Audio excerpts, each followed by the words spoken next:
Clinical feature या clinical sign of myocardial infarction, इसके अंदर हमें इंजाइनल पेन मिलता है, टिपिकल इंजाइनल पेन, और उसके कैरेक्टरिस्टिक ये आप लोग याद रख लो कि इस पेशेंट को चेस्ट पेन स्टार्ट हो जाते हैं, ये पिन पॉइंट नहीं कर सकता है। इसके अलावा वो पेन रेडिएट कर रहा होता है, लेफ्ट आर्म तक आ रहा होता है, जॉ तक और नेक तक। ठीक है, सम टाइम पेशेंट को एपिगेस्ट्रिक पेन होता है। ठीक है, जब पेशेंट को इंफीरियर वाल एमआई होता है, और बाकी हम उसको सिंपल नाम देते हैं कि ये पेशेंट हमारे पास प्रेजेंटेशन इसकी हुई एटिपिकल पेन के साथ। इंजाइनल पेन होता है एमआई के अंदर। इसके अलावा अगर वो लेस देन 10 मिनट्स हो तो इसका मतलब कि इंडिकेशन है कि पेशेंट को स्टेबल इंजाइना वाला पेन हुआ हो। अगर मोर देन 10 मिनट्स है तो इसका मतलब कि पेशेंट को जो दर्द है वो अनस्टेबल इंजाइना की वजह से है।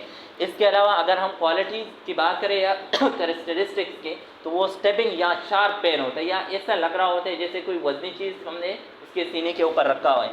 इसके अलावा radiated to left arm, jaw and neck. ठीक है, जॉ तक, नेक तक और बैक तक ये जा रहा होता है। इसके अलावा लेफ्ट आर्म तक ये पेन रेडिएट कर रहा होता है। अगर ये पेन चेस्ट से स्टार्ट होता है, हार्ट से स्टार्ट होता है और रेडिएट हो रहा है इन 3 एरिया तक, तो इसका मतलब ये टिपिकल कार्डिक पेन है। इसके अलावा जिसको हम एटिपिकल चेस्ट पेन कहते हैं, वो रेडिएट नहीं होता है, वो चेस्ट में होता है लेकिन वो जहाँ तक लेफ्ट आर्म तक रेडिएट नहीं होता है, तो उसको हम लिखते हैं डॉक्यूमेंट के अंदर कि ये एटिपिकल चेस्ट पेन है।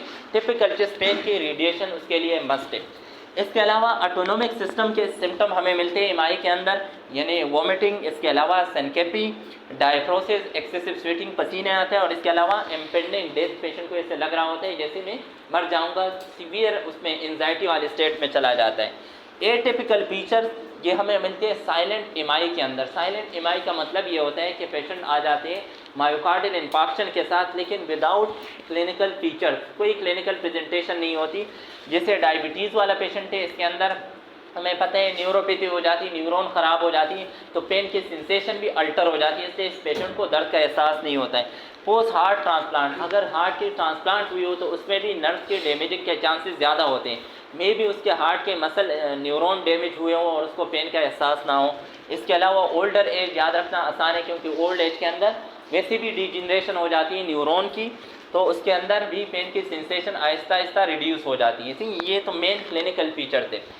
अब आ जाए right heart failure infarction versus left heart infarction. इसके अंदर हमें क्लिनिकल फीचर अलग अलग मिलते हैं, तो हमें एक इंडिकेशन मिल जाता है कि पेशेंट को लेफ्ट साइड पे एमआई हुआ है या राइट साइड पे।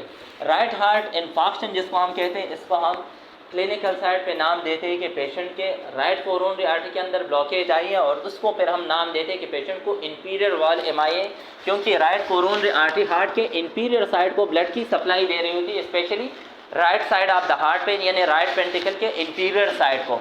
इससे पेशेंट हमारे पास एपिगेस्ट्रिक चेस्ट पेन के साथ आते हैं। ठीक है, अगर कोई पेशेंट एपिगेस्ट्रिक चेस्ट पेन की कंप्लेन कर रहे हैं तो मे भी चांसेस है कि इसको इंफीरियर वाल एमआई हुआ हो। इसके अलावा हाइपोटेंशन, हाइपोटेंशन में क्यों चले जाते हैं, अगर ये वाला एरिया इन्फार्क्टेड है, ठीक है, राइट वेंट्रिकल के, तो इसका मतलब कॉन्ट्रैक्शन इसकी कमज़ोर हो जाएगी, लंग्स के पास कम ब्लड का वॉल्यूम जाएगा, return back to the left side of the heart भी कम होगा, लेफ्ट वेंट्रिकल के पास भी वॉल्यूम कम आएगा, तो स्ट्रोक वॉल्यूम क्या होगा, decrease, cardiac output decrease, leads to hypotension. लेकिन इतना सिग्निफिकेंट ड्रॉप नहीं होता है ब्लड प्रेशर, ये याद रखो। इसके अलावा अगर ब्लड यहाँ से पल्मोनरी आर्टरी के अंदर नहीं जा रही तो वो एकोमुलेट हो रही होती है बैकवर्ड डायरेक्शन में, जुगुलर वेन में चले जाते हैं, और वहाँ पे हमें जुगुलर वेन जो है वो डिस्टेंडेड मिल रहा होता है। इसके अलावा समटाइम इंफीरियर वेना केवा में दाखिल हो जाते हैं, तो हमें लोअर लिम्ब के अंदर एडिमा, एसाइटिस, हेपेटोमेगली, ये वाले क्लिनिकल साइन मिलते हैं।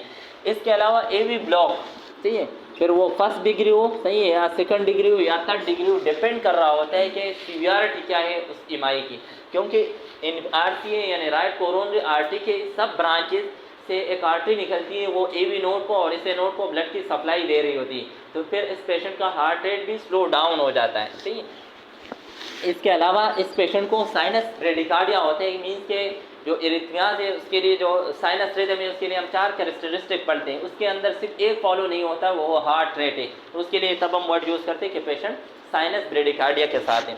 अब लेफ्ट हार्ट इन्फार्क्शन की जब हम बात करते हैं, left side of the ventricle जब इन्फार्क्टेड होता है तो पेशेंट सीवियर हाइपोटेंशन में होता है, ब्लड प्रेशर इसके ड्रॉप हो जाते हैं, क्योंकि अब लेफ्ट वेंट्रिकल के पास वॉल्यूम ज़्यादा आ रहे हैं लेकिन मसल डेड हो गए, इसका मतलब कंट्रैक्शन स्ट्रांगली नहीं होगी, स्ट्रोक वॉल्यूम डिक्रीज होगा, कार्डिक आउटपुट भी डिक्रीज होगा, लीड्स टू हाइपोटेंशन। इसके अलावा अगर ब्लड बाहर नहीं जा रहा है लेफ्ट वेंट्रिकल से, जिस तरह हमने बात की थी लेफ्ट हार्ट फेलियर के अंदर, तो क्या कॉम्प्लिकेशन डेवलप होगी?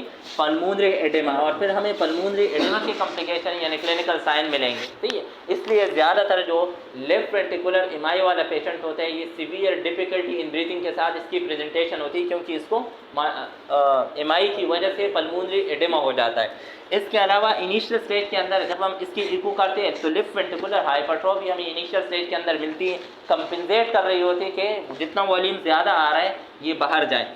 इसके अलावा स्पोर साउंड, हमें जब स्टेथोस्कोप रखते हैं तो हमें स्पोर साउंड मिल रहा होता है, क्योंकि नॉर्मली जब इसके अंदर ब्लड आ रहा होता है तो ये कंप्लायंस मीन्स कि ये डायलेट होता है। अब वो वाला एरिया डायलेट नहीं होगा जहाँ पे इन्फेक्शन हुआ है, तो हमें एबनॉर्मल हार्ट साउंड मिलता है स्पोर। इसके अलावा इनिशियल स्टेज के अंदर इस पेशेंट को रेफ्लेक्स टेकिकार्डिया होता है, हार्ट रेट इंक्रीज करने की कोशिश कर रहा होता है बॉडी की कंपेंसेटरी मैकेनिज्म, ताकि ज़्यादा से ज़्यादा वॉल्यूम बाहर जाए, तो उसको हम नाम देते हैं रेफ्लेक्स टेकिकार्डिया। लेटरली ये पेशेंट, अगर हम इसकी कॉम्प्लिकेशन की बात करेंगे, डेथ भी हो सकती है, इसके हार्ट रेट डिक्रीज की तरफ जा रहा होता है, लेकिन इनिशियल स्टेज के अंदर हार्ट रेट बढ़ा हुआ होता है, उसको हम सिंपली नाम देते हैं कि ये रेफ्लेक्स टेकिकार्डिया है।